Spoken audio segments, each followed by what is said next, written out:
What is going on? You have to excuse me while I'm eating my sandwich because and pretzels. But this is kind of an impromptu video. Excuse me if my voice is a little hoarse as well. But I really wanted to make this video and talk about some of the mistakes I've made being a creator and rushing to judgment on certain pieces of equipment that I found out very quickly after the fact that it was probably a bad decision based on the things that I was doing. So,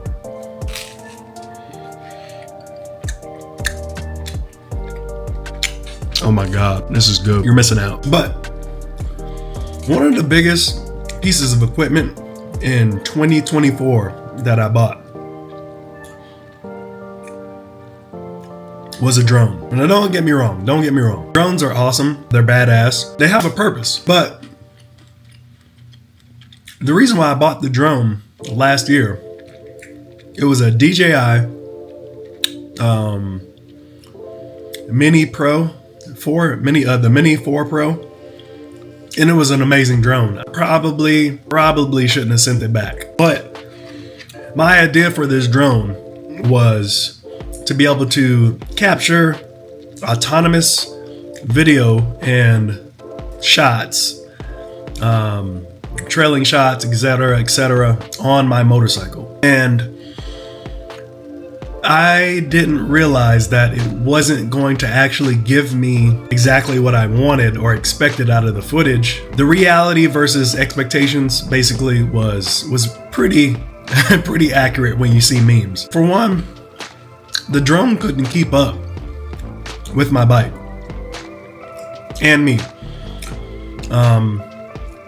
at normal speeds. Basically, it was only usable if I was like in a stadium parking lot, free away from a lot of obstacles and trees. And although it has a pretty good sensor and the images look amazing out of it, it just, in my opinion, it was very finicky. It was very unreliable in terms of being able to trust it in the air while you move around. I just didn't realize it was going to be that hard. And it does the job, but for me it was very unpredictable, especially in certain modes that it gave you, that you can use to follow you. In the active track, it would just kind of lose you a lot, and it would kind of compensate with its speed to try to catch up. It would do a lot of like rubber banding and boomeranging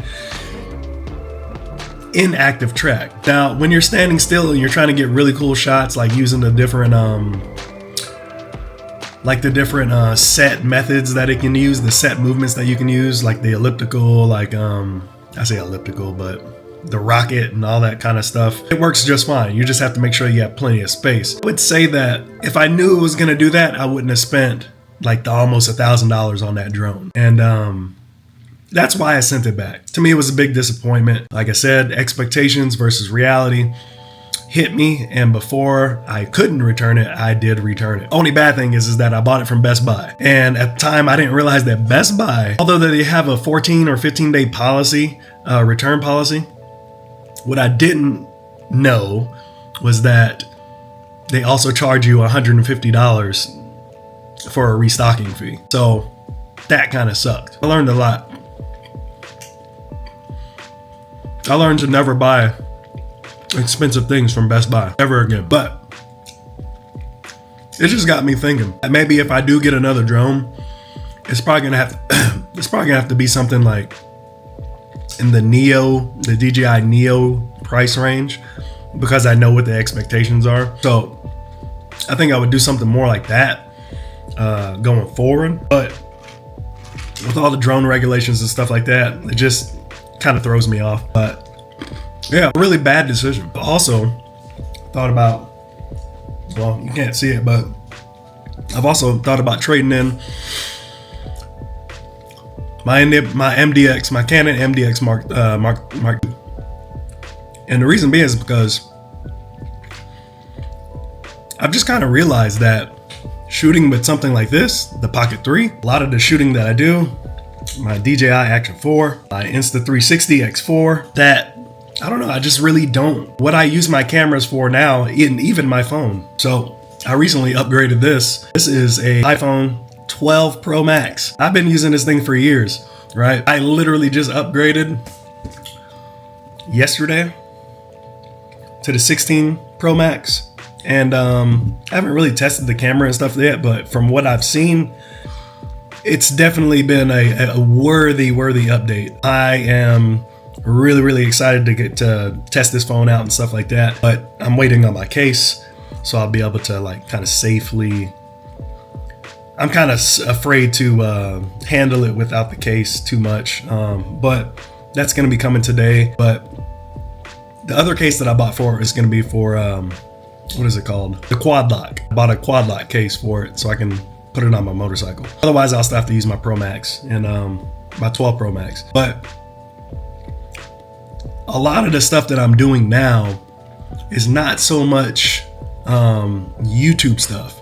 And what I kind of realized with this Pocket 3, which I was very close to turning in, to trading in, or to resell it when I first got it, I'm glad I didn't. And that's what's kind of giving me a little bit of hesitation about the camera and just selling it, is because I don't really use it, but I should probably start using it for photos. I want to start going to the meets and not necessarily just like riding to the meets, but I want to start taking more photos and kind of documenting the meets, getting some cool B-roll footage and stuff like that. And my wife was just like, well, I wouldn't get rid of it yet. I would use it and, you know, then kind of see after a couple months, after you actually are using it, you know, consistently, if it's something that you want to keep. The downsides to the camera is I'm really tired of it because it's so heavy. And at this stage of the game, it's kind of antique. And like I said, when I have stuff like the Pocket 3, which takes amazing video, which I love to do anyway, it does lack obviously in comparison to the MDX Mark III or Mark II. I'm probably saying it wrong just because I haven't used that camera in so long. But it just, you know, it doesn't really it is so much work to not necessarily to turn it on and operate it, but to convert the files. The files are so much bigger and things like nature. It's kind of outdated. And I'm kind of just tired of it. I would ideally like to get something else, but traditional cameras right now is just not my main focal point. But I honestly think that if I got rid of it, like right now, I feel like, man, I'm going to start seeing a bunch of people with cameras and I'm going to have that itch to buy another camera. That I'm probably not going to use as much because I already got one, right? So, although I don't regret buying it at the time, and at the times that I was using it the most, I was mainly using it for YouTube, for stuff like this. And I just kind of realized that, you know, I really don't need it anymore, but I'm going to try to use it. But that's it. Enjoy the rest of your day while I enjoy this sandwich.